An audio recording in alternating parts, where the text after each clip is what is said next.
So when I first got back into hunting, I had this romantic notion of the 3 seasons I'd mentioned in some previous videos if you missed it. But if not, let me tell you, down here we've got archery that starts out early. Then we got muzzleloader, black powder, and then following that is general gun. So I had this crazy notion of I would begin hunting and I would only hunt general gun, which would start way into November. And then once I mastered that, I had this idea that it was something that you would achieve mastery on and just be the absolute woodland deer slayer,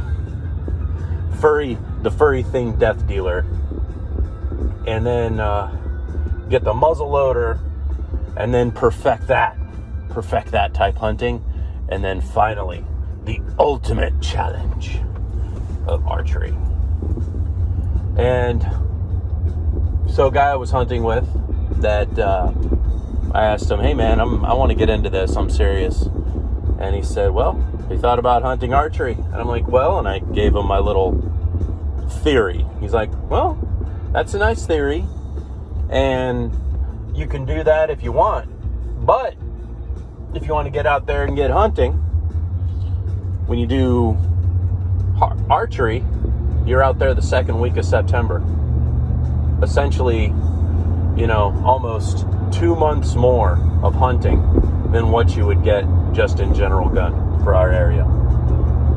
Also, too, the animals aren't quite as wise to the unfortunate fact that they're being hunted. So they're easier, in theory, easier to hunt.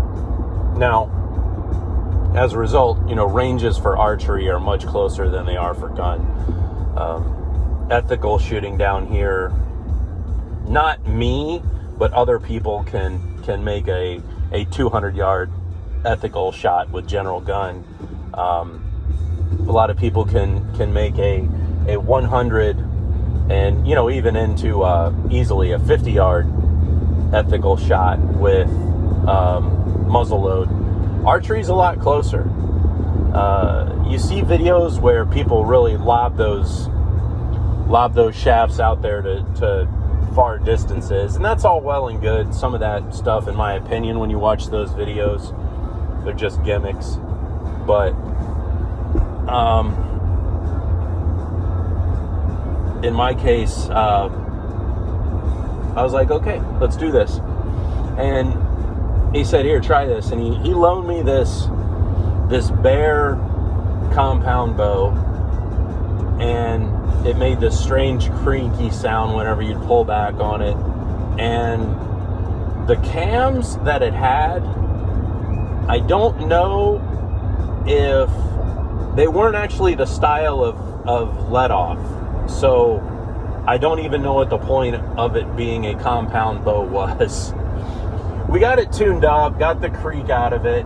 I got okay with it, but it was still heavy, it was still clunky. And man, it was enjoyable going to the archery range, and there was something majestic about it. And I was talking with Tex at the time, and he's very passionate with archery, and it's contagious. And I ended up springing for a new bow before the season started. Went with it was a brand called Mission, and it was like by Matthews. So it's as if Matthews is they're not like a super high-end brand, but they're one of your top compound bow brands. And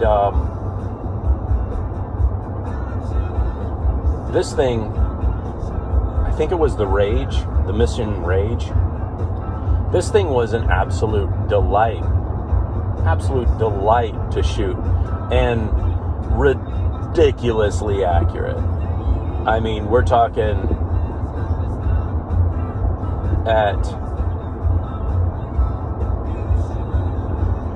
at 30 yards and in, this bow, if you're doing your part, you need to shoot at different targets because your shafts are hitting the other shafts. Like it's that close and it's that accurate.